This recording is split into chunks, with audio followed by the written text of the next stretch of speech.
Welcome to Shift with CJ. I'm your host CJ, and together we will explore the areas of health, human performance, biohacking, psychology, and much more that will inspire you to become the best version of yourself.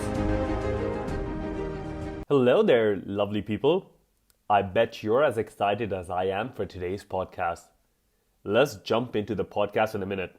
But first, I want to tell you a story.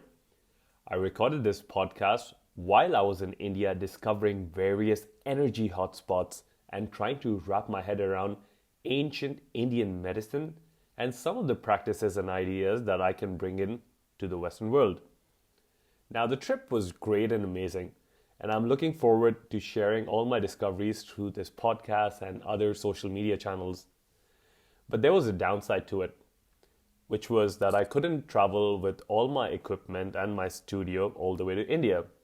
And that, ladies and gentlemen, resulted in a slight drop in audio quality, which you might come across in today's show. Regardless, all the information is clear, and what we talk about in the podcast is gold.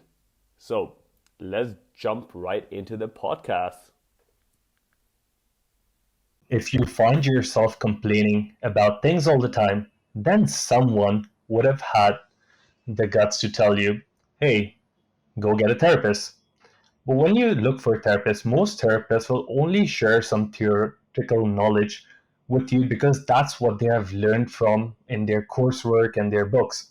I believe the most effective approach is always taken by someone who has fixed their own self first. So today on the show, I am bringing to you an expert who was hit by lightning at the age of 15 and has clinically flatlined multiple times. She holds a master's degree in education and has studied medical neuroscience, visual perception, brain and neurobiology. She has written 7 books on neuroplasticity and stress management. She is also the founder of the Neurosculpting Institute and has trained a huge audience, which includes corporate leaders to FBI and the Secret Service. Lisa Wimberger, welcome to the show. It's great to be here talking to you today. It's my pleasure to have you on board today. So tell me, did I pronounce your last name correctly? Is it Wemberger? It was perfect. You're one of the few that actually said it correctly. Well, I was thinking about it twice. Should I pronounce it this way or that way? But I'm glad I got it correct. Now, Yes. Lisa, one of the reasons that I wanted to bring you on the show today was because you have one of the most unique stories I've ever heard. So, talk to me about your story and your background. How did you find neurosculpting? Yeah, even when I tell the story, I feel like it's somebody else's life because it's so crazy. I was hit by lightning on my birthday when I was 15 years old. A few of my friends and I were out. It was summer.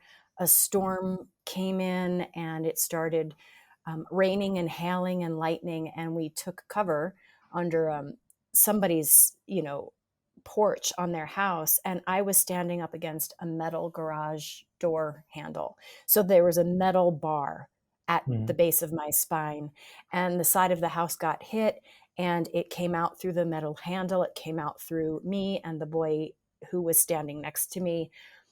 And I didn't really know what happened, to be honest. I remember sort of opening my eyes. I was in the dirt. My friends were looking at me and they were all screaming, "You were hit by lightning. You flew through the sky." I mean, I was probably about 3 or 4 feet away from the garage door. So I was thrown pretty far. But I was conscious and I had a lot of pain in my back, but I didn't really believe them. Whoever believes they've been hit by lightning. But my watch had stopped right at the time I got hit, and I thought that was strange. But what really became strange was very soon after I was hit, I started fainting and losing consciousness at random times. This progressed, and these blackout phases became seizures. These seizures became life-threatening, where I would have a seizure and my heart would stop and my brain would shut off. And, multiple occasions, the paramedics had to come. And one time in a doctor's office, I had a seizure and they were they had a needle of atropine ready to inject it into my heart. That's what you would do to resuscitate. And they told me I flatlined, that I had no heartbeat. And I was tested for epilepsy. I was not epileptic. And it turns out the diagnosis I got was that I had a maladaptive cranial nerve, the nerve that runs the heart, the lungs, the organs, the most primitive part of our nervous system was not working correctly for me. It was very sensitive, particularly to stress. And I was told that I had a stress induced seizure disorder, which I had never heard of before. And that's what started my path to learning neuroscience, because I had to understand what was happening in my brain, what was happening with my 10th cranial nerve, and how can I use neuroscience information and neuroplasticity to condition my nervous system differently so that I could adapt to a different response rather than a seizure response to stress. And that was really how the journey started. So you had to literally get hit by lightning to get all Yeah. of these things done. Now, when I think of that story, this is why people who are listening, I said that this story is unique, because the last time you probably heard this story or like imagined this story is probably in an X-Men movie or something, where a person gets hit by lightning and then gets some kind of a superpower. And Lisa, Mhm. after reading your work and seeing what you do and how you make difference in other people's life, I beg to differ that this is some kind of a superpower. I would like to think it was all for a really important reason. I have to say that I'm a very intelligent person, but I'm clearly a very slow learner, and I had to get hit by lightning to learn how to talk to my nervous system. So, um, what I discovered was that we're really not victims to the degree we think we are. I mean, so much of life might seem unfair, might seem terrible things happen to good people, and none of that feels good or feels fair. But what I learned through learning neuroscience is that we actually can change how the nervous system responds to all of life's unfairness. And that gives us back the power. So I would say that the superpower I got was the power of choice. And that power of choice led to me feeling like I am the one in charge of my life, even when bad things are happening and they're not fair and I cannot control them. Well, very well said. I think that power of choice resides in each one of us, but normally we're always so blindfolded by everything that is going around in our environment and the way we've been conditioned. And it's mostly like we are in a tunnel vision in which we're Hmm. so focused on achieving the end goal or achieving, the house, the car, the promotion, but we tend to just not look at other things which are around. Now, when you speak about the power of choice, one thing that came into my mind was a question that was came up when I was reading your book, which I wanted to ask the audience today, and which is that everyone who's listening to this, do you think that you're going to be waking up tomorrow morning? Now, this is a strange question to be asked on a podcast, and I'm sure everyone is screaming, of course, yeah, I will. But can you say it with holding any evidence or proof? I don't think so. Now, this is not to bring a strange vibe in our podcast atmosphere, but one of the studies that I was reading in 2017, about 150,000 people, like officially, die. And it's sad, but it is true. Life has no guarantee. So, understanding the concept of choice and relating it with this, Like, you every day since you're alive, you can have a choice to be the best version of yourself and do something, rather than becoming, as Lisa rightly mentioned, a victim, or just being just worried about what's going to be happening next. So Lisa, I wanted to get some of your take on this as well, because this is Mhm. something that's been so powerful when I was, because I asked myself this question, and now I look at everything that holds me back, and everything that I keep on saying that, hey, I'm going to do this tomorrow because I have enough time, and I'm into the anti-aging and the longevity thing, so I have a couple of years, so I'm going to do Mhm. this tomorrow or day after or next week, and it keeps getting pushed. And what happens is you subconsciously are giving these scripts to your nervous system and to your brain that, hey, this is not important right now, and then it gets pushed and pushed and pushed, and the next thing you know, you develop some kind of like a negative attribute towards it, or when the time really comes, you don't have the kind of encouragement, faith, or the confidence to do something like that, because you've pushed it so back. So Lisa, just Mhm. wanted to get your take on that.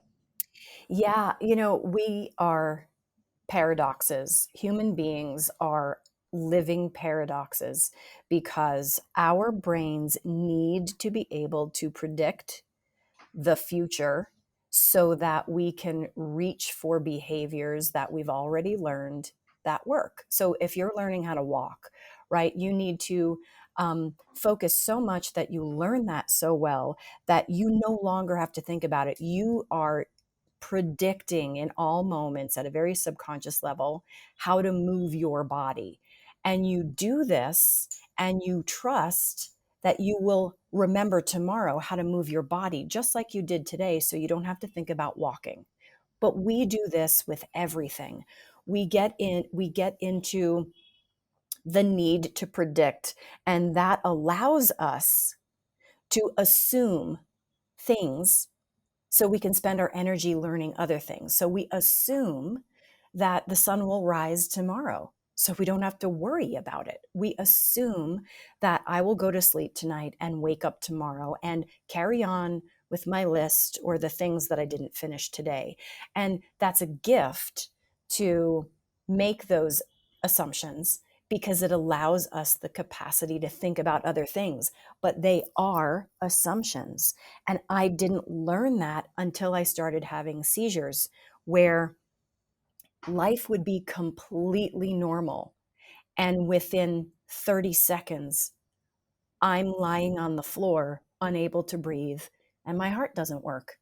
And it's a very fine line between using that experience to remain a victim, or to use that experience, that idea that I do not know if I have tomorrow, to use that as fuel and power. And I chose to use it as fuel and power. And it has become the greatest fuel I could ever know, because you then realize this moment right now, number one, is the only moment that you are actually in. Your mind might be scattered, but your body is only right here. So, this moment right now is the only one that exists. Therefore, it is the only one that is important enough for you to give your attention to, because then the next moment will come and it will be a different one, and the next, and the next. So, what this idea of, I don't have tomorrow promised to me, this gave me the power to start to understand and explore what it means to be present.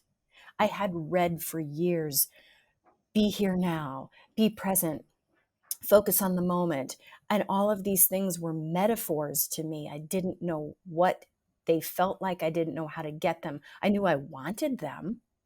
Um, but it wasn't until I realized I don't know if I'm here in 10 minutes. So, how much more can I notice about this moment? How much more can I show up? How can I be my best self in this particular moment? And if it all goes away tomorrow, will I be happy with who I loved and how I showed up today? And that felt powerful to me. It felt encouraging, even though I see how it could be very scary to people. It's also about your mindset. Someone who's listening to this, and everyone who's listening to this, I would highly encourage you, just take some time by yourself and ask yourself this question.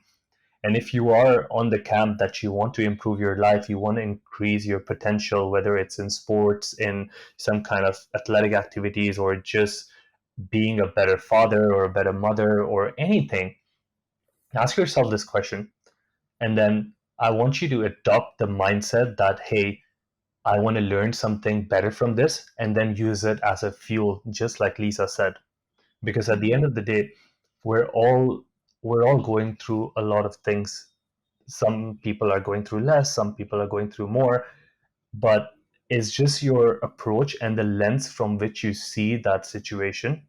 That is the key to it all. Now, Lisa, you've we've been speaking about this before the recording started, but I wanted everyone to know that I am right now on a vacation. I've been on vacation for almost 3 weeks now. And this specific vacation of mine has been postponed almost 3 times over the period of last 3 months. I was happy that it first came up, the idea, and then it kept getting canceled for some reason or the other. And every time it got canceled, I became very upset. Now, someone listening to this would think that, yeah, of course, it's normal to be upset. But now, let's take this whole scenario into consideration. When I'm on vacation, or if anyone is on their vacation, they feel very happy. Now, and what happens is you give yourself permission to do a lot of things. You're lighter on yourself on vacation. You kind of let go of things and you feel your best. But what has happened is you yourself hasn't changed. The fact that there is a component of a vacation which is letting you leave your current environment is Mm-hmm. making you very happy.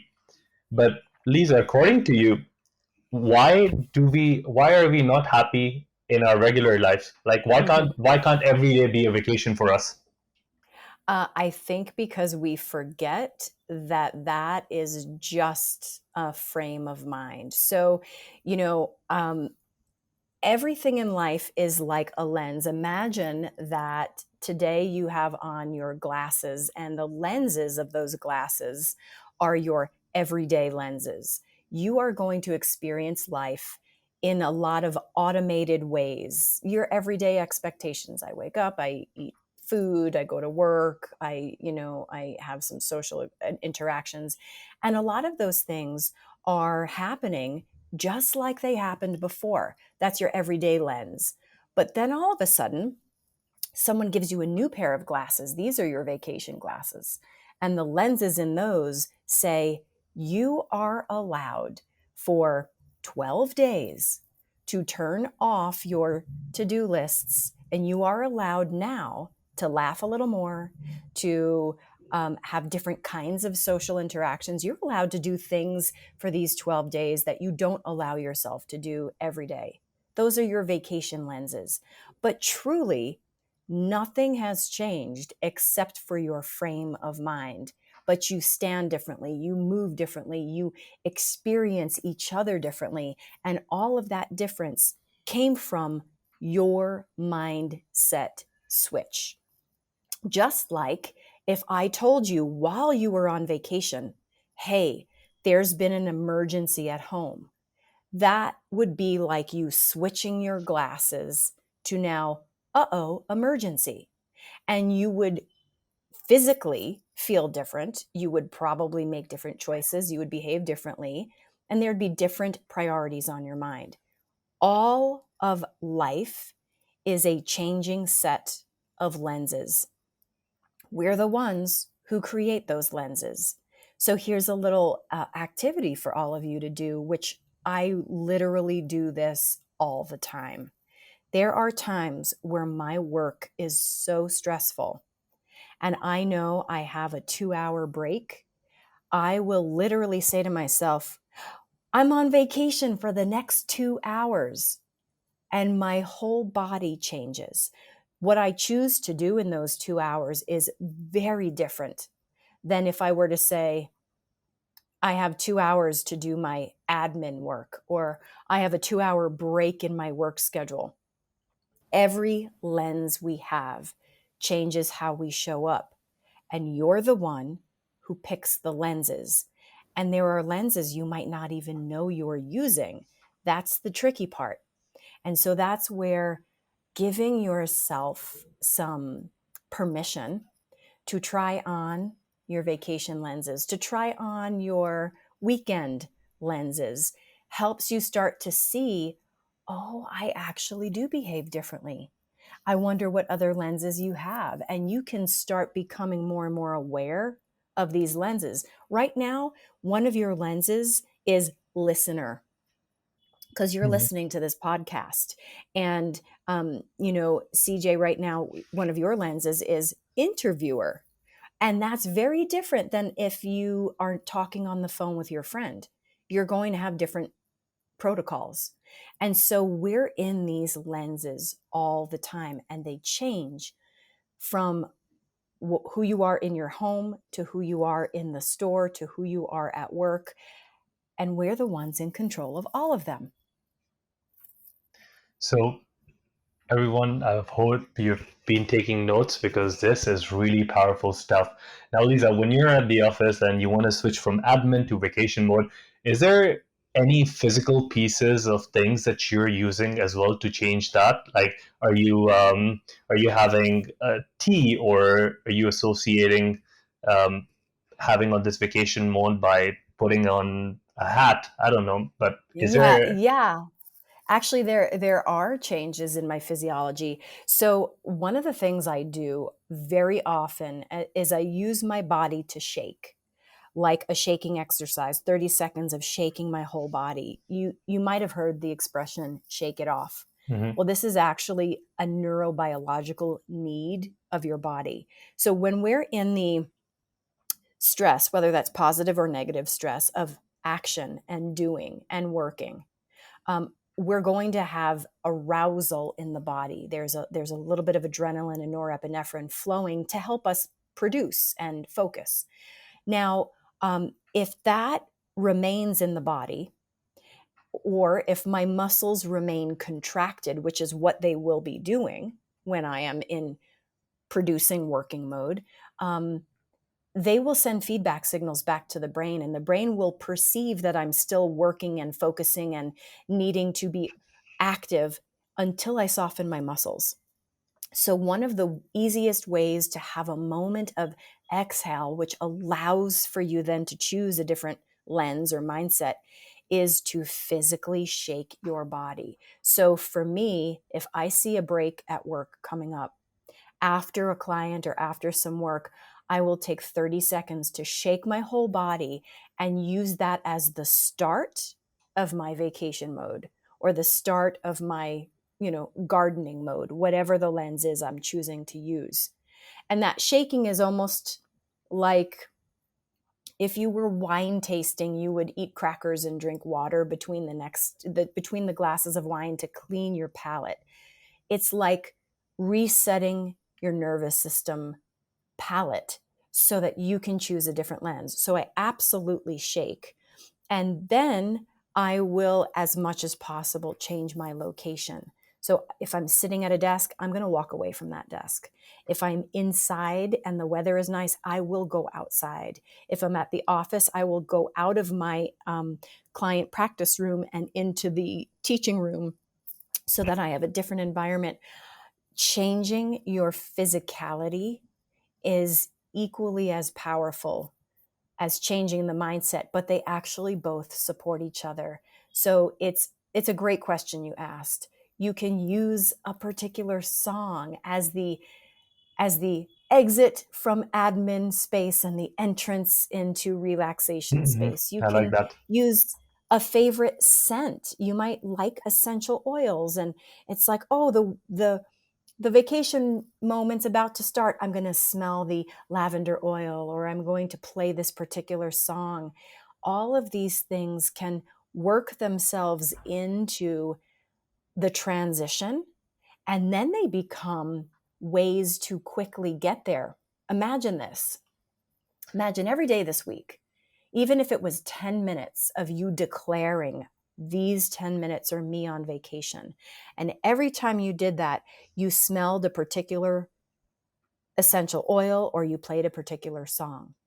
Then next week, when you smelled that oil or played that song, even while you were working, you might automatically start to exhale and feel your vacation mind coming up. This is kind of the way the mind likes to associate things together, and you can help yourself get quicker and faster and more efficiently towards a new mindset if you use your physical world to assist with that. Thank you for sharing that, Lisa. This is a pretty neat biohack for everyone who's listening. And the best of it all, you can do it anywhere, anytime, and it's free. You don't have to hook yourself with complicated machines, and you don't have to ingest different supplements to do this. It is pretty simple. It is pretty effective. I encourage everyone to try it. Now, Lisa, as you were mentioning about the shaking part, it also reminds me of the animal world. Now, when you look at these different animals, specifically zebras. Now, when zebras have been chased by a predator or they go in through an extreme stressful situation when their fight or flight mode is continuously on, what they would often do is to get themselves to shake. They would go into a tremor mode. And what happens is, as soon as they get out of it, would be around 30 seconds. As soon as they get out of this tremor or shaking, automatically their nervous system returns back to baseline. And this has been observed in the animal kingdom for a very long time. And also, this has been the basis of a lot of therapies that are now being named tremor therapy, where you can Mm-hmm. get yourself to shake, like you mentioned. And also, while you mentioned that you also change your physical location, now I want everyone to also know that this is also powerful stuff, guys, because your location also has a certain kind of an energy frequency. Now, if you're like Lisa was on her desk, that desk can be full of electronics that could radiate a Mm-hmm. different kind of energetic field in the form of EMF, or just the work by itself has, if you have a if you have like unfinished work on your table, that work will also get you into the mode where you're completely focused, or either you're stressed or either you're nervous. So changing your location will also change your energy. And I love, Lisa, that you could share that with us, because Mm-hmm. I'm completely with you on that one. Now I let's, mean, yeah, go on. I was just going to say something about the location. You know that your office feels very different than your kitchen, which feels very different than your bedroom. All of those come with different lenses, different permissions to behave in different ways. So, in addition to things like electronics and all of that, there are your built-in associations with what you do in those locations. In fact, location is one of the strongest links to memory. So the ancient Greeks, when they were doing their memory cathedral practice, which was how they could memorize entire, 10,000 page books, Mhm. um, they were using location as a memory device. So that means you could probably close your eyes right now and detail out everything that's in your room. In fact, you could probably detail out everything that's in every room of your home. Location has a very large map in the brain, and it's very involved in memory. So when you walk into your office, you can be subconsciously flooded with all of the associations. And generally, for me, that's work, stress, clients with a lot of trauma, organizational mind. That is not easy to switch out of. So, what's easy is me walking out of that room and using other locations in my world to help me shift my mindset. And then going back to what you said about the zebras, neurogenic tremoring is a mammalian gift. It is a mammalian regulation tool. Animals have not forgotten that, but humans have. And if you allow your body to do the neurogenic tremoring, to do the shaking, your primitive nervous system and your midbrain nervous system gets a chance to regulate. Your muscles get a chance to soften. Your digestion gets better. Your heart rate regulates. Everything is supported through neurogenic tremoring. Hmm. Yeah, I love that. I love the idea of just shaking it off. And sometimes you also start feeling, I've tried the shaking exercises before, and after about the 20-second mark, you also feel some kind of a euphoria that just goes Mhm. in, whether it is a surge of dopamine going into your system or elevated serotonin levels, but you just start feeling so happy and light that that energy is finally moving out of your Mhm. system. Now, you spoke about the nervous system, so let's take a dive into it. Our autonomic nervous system, tell us about that, and then tell us about the limbic system and the Mhm. prefrontal cortex. Yeah. Imagine, when you're growing as a baby in utero, your spine is growing and elongating, and then comes the base of the brain developing. And then from there, the midbrain develops. And then from there, we blossom out into the outer cortex, the prefrontal cortex, the neocortex, almost like a flower would grow up from a stem to a bulb and then to open. So, this is kind of the pathway we take. During that time, our autonomic nervous system and our limbic system is developing. They are two systems that partner and speak to each other. Their job together is to help the body adapt to the needs of the environment by either relaxing us or arousing us.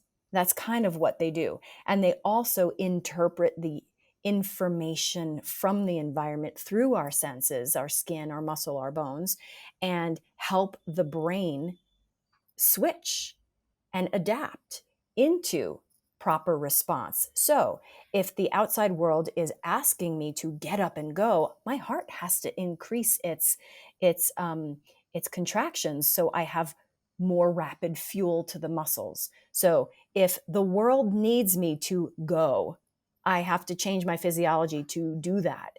If the world is predictable, comfortable, and I don't have to go anywhere, all I have to do is eat and rest, my body needs to dial its response down so I can do those things. So that's what the autonomic and the limbic system is designed for.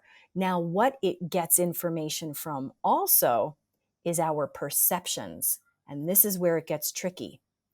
If we think we are in stress or needing to go and arouse and flee or fight or to shut down, the nervous system will listen and respond. So, more often, we are using and playing our nervous system into extreme responses, not because the environment actually is demanding it, it's because our thoughts are creating that. Our memory of a stressful event, our inability to resolve a conversation that we had last week. And the mind goes over and over these things, sending more and more signals of threat. Now, the autonomic nervous system, that lives in the brainstem, and that is going to very primitively control everything that's automatic: heartbeat, breathing, digestion, those things. Mhm. And then it partners with a structure above it, the midbrain, which has a bunch of structures in it. And that's really the home of the limbic system. And that is how I mobilize and arouse. So we've got brainstem saying organs need to shift to respond to the world. And then we have a more oxygenated limbic system that says, and to do that best, I may need to run or punch or fight. Or if it's all too much, I may go back to just letting the brainstem shut everything down, and I will freeze and contract and exit and completely lose consciousness. So they partner and they speak. And those things are really responding to the predictions we have about the world. But then we have the very front of the brain, the prefrontal cortex, which is not nearly as fast as brainstem and midbrain. Brainstem has to be faster than anything because it is sending automatic signals. that we don't need to think about. Depends on the Front of the survival. brain, right. So front of the brain is a lot slower. It's very complicated. It is processing human social information. It's processing things like, I'd like to set goals that don't exist, and I'd like to hold these imaginary thoughts in my mind and then change my behavior to meet them. I like to compute math and understand language. I want to think about what you might be feeling. I wonder what someone else's experience of life is. So all the things that we think of when we say we're evolved humans: compassion, forgiveness, empathy, problem solving, organizational mind, executive mind, these things are front of the brain driven. And these things take a long time to learn. They take a long time to automate, but they have the power to keep the midbrain in check. And the midbrain has the power to quiet the front of the brain. They are like two ends of one spectrum. Like in the US, we have these toys called a seesaw in playgrounds, right? Where one person sits on one side and the other side goes down and up, Yep. and okay, the midbrain and the front of the brain sometimes work like that. When we are midbrain stressed, we are going to quiet the front of the brain's capacity to serve us. And when we have a surge of activity in the front of the brain, like problem solving and awe and wonder and compassion and forgiveness, we're going to quiet our defensive limbic self. So these things speak at inverse relationships to each other, like two ends of scales, and we can use them to balance each other. When we are stressed, we are generally going to be midbrain dominant, which means we're not going to be good at forgiving people. We're not going to be good at patience. We're not going to be good at self-reflection when we're stressed because we're midbrain dominant. And if we're frontal brain dominant in the moment, it's going to be easier to forgive people and to let stress just roll off your back and to not take things so personally. And so these things balance each other out, and understanding that neurogenic tremoring can quiet your midbrain means that you can then get back to your frontal brain human social self. So it's very real that neurogenic tremoring can help you access the parts of you that are better at things like problem solving and patience and forgiveness, and motivation and goal setting. And it's also very real that stress will make it harder for you to get to those places. So I love understanding this dynamic, because when my mind won't switch, I can use my body to help it do so. And it makes it easier to change your mindset. Now, I would completely agree with you that most of the times it is not the stress itself, but it's our perception of the stress. Now, to give the audience a clear idea, would be a really stressful situation in your life would be maybe a few hundred years ago when you see a lion in front of you. And this is a huge amount of stress. And as Lisa mentioned, this stress elicits a fear response in which you would either fight the situation. Well, now you cannot fight a lion, but you can run away from it. And what you need to run away from the lion is this response in your midbrain and your limbic brain, which activates, let's say, it sends more oxygen to your blood. It rushes any blood that is involved in digestion or anything that's not useful to the end of your limb, so you can run faster, jump higher, and it is fast in reacting. So you would shut off almost everything that is not useful right now. What happens these days is that when you're stuck in traffic, or when someone just your boss tells you something, or you have an exam, you are also tapping into that primitive fight or flight response. And when this happens acutely, it's okay because you can rebound back to just having, a stress-free day once the stress goes away. But if you get stuck in that fight or flight mode, then this situation becomes chronic. And this is what I personally see. Lisa, I don't know about you, but personally see people being more sympathetic nervous system dominant. That means they probably think everything is out there to get them, their lives, everyone's targeting them. And when I speak to people, they, in a way, funnily, I have realized that people sometimes like being stressed. Now, if you're listening, you're thinking, why would someone like to be stressed? But stress by itself, like we mentioned before, gives you that kind of a boost in cortisol, which Mhm. also upregulates your blood sugar. And what happens when you upregulate blood sugar and cortisol at the same time is that you get energy.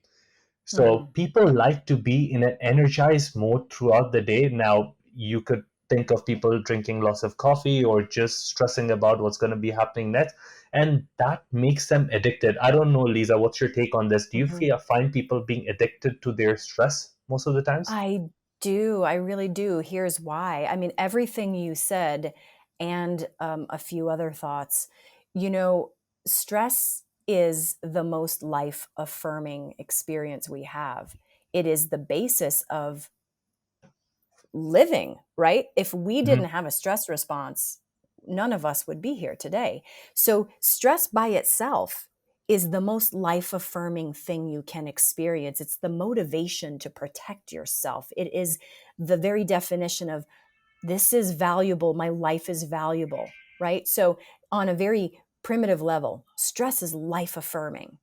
It also comes with a buzz of energy, like you said, which makes us feel alive, which which can then help us want to seek more opportunities to feel alive. And then, because that is a life affirming response, the brain is saying, wow, you engage in this often and it's life affirming.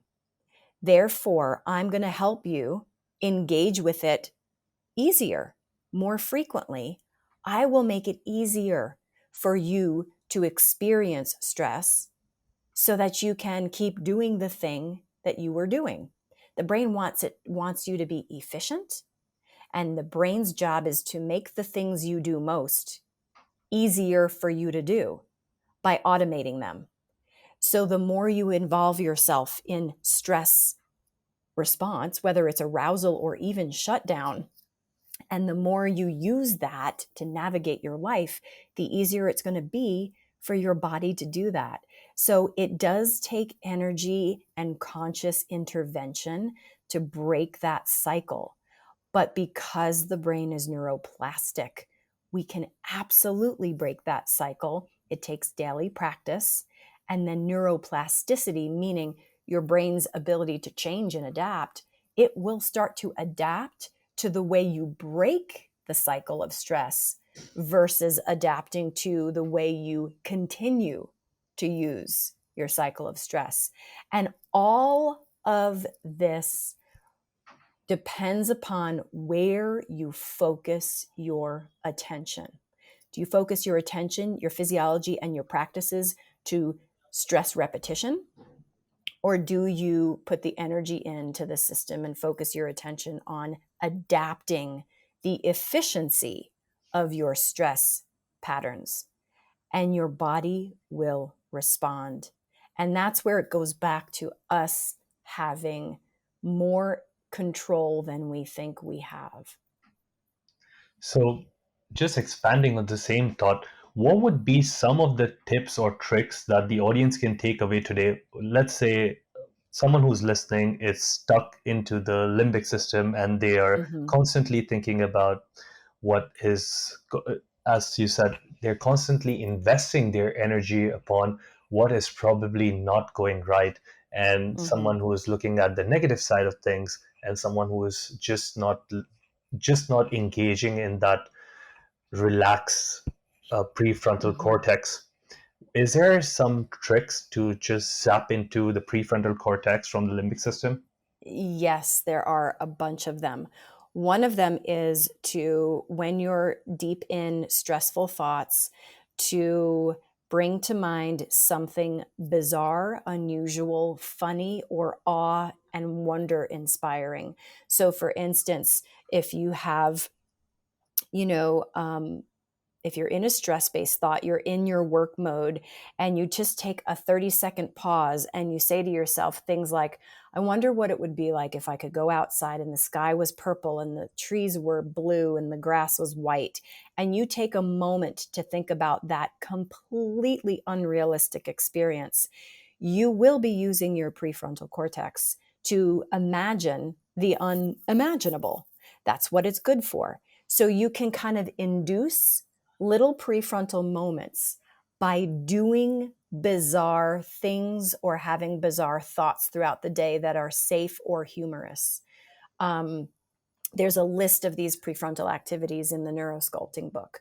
Another thing you can do is to shake, because that will quiet the arousal stress response. Then there's breathing.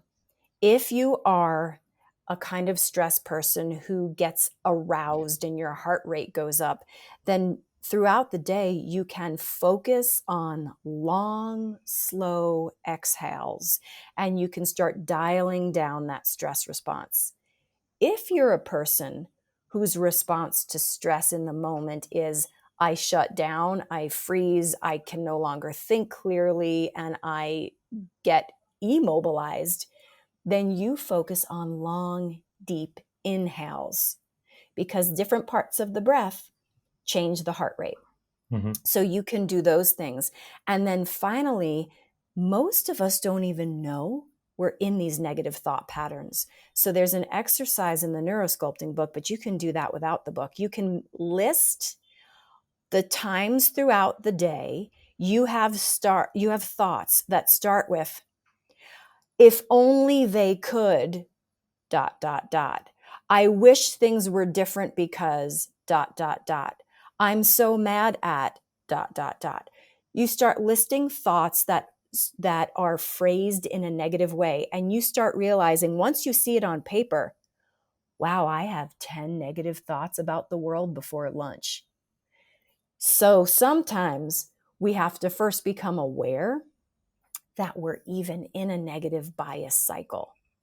And that is difficult for a lot of people. So that's why in the book there are those sections, those activities, because it helps you put on paper and it helps you see, as though you are an observer, the nature of your thoughts. And that's when people get to realize, I spend 80% of my day repeating negative thought patterns. And we know that 60,000, almost 80% of the thoughts that we're thinking are also repeated. So if you're repeating all those negative thoughts, guys, chances are like most of your thoughts are always going to be negative. Now, Lisa, thank you so much for sharing all of that with us. I hope everyone's been taking some notes. If you're driving, please don't take notes. Listen to this later, and then try get Lisa's book. The book, I have read the book. It's fantastic. It's powerful. It's got a lot of ideas, and throughout the book, Lisa guides us through these different practices that you need a journal for. And like she mentioned, it brings so much more awareness to whatever thing was hiding behind your mind, because you never thought it was real. But Lisa, you have done a great job doing that. Now, if someone wants to find you and your neurosculpting work, what's the best way for them to get a hold of you? Yeah, they can go to neurosculpting.com. And we have a fantastic beginner dive into neurosculpting course in our learning portion of the website, and it will give you the neurophysiology basics. It will give you the practices, the meditations, the worksheets. So that's a great place to start. You can also find me on social media. Instagram is at Neurosculpting. Facebook is Neurosculpting Institute. And those are great ways to connect as well. And we also have a new digital app. It's called Neuropraxis.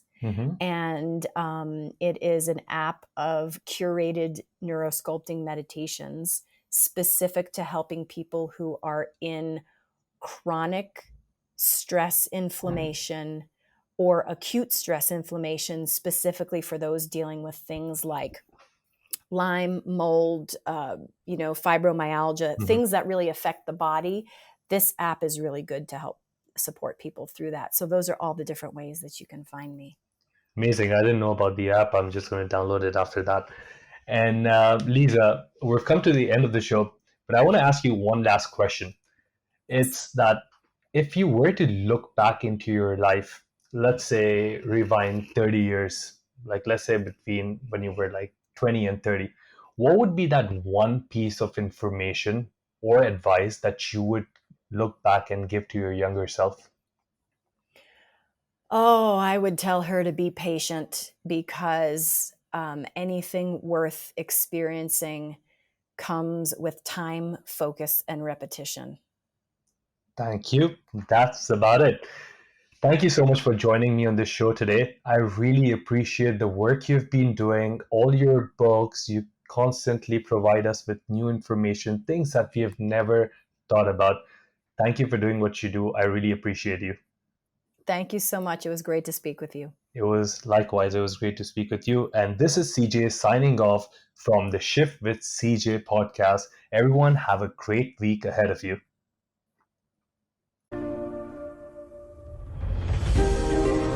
Your time and presence with us through this podcast is highly appreciated. If you want to learn more, then head over to our website, www.shiftwithcj.com.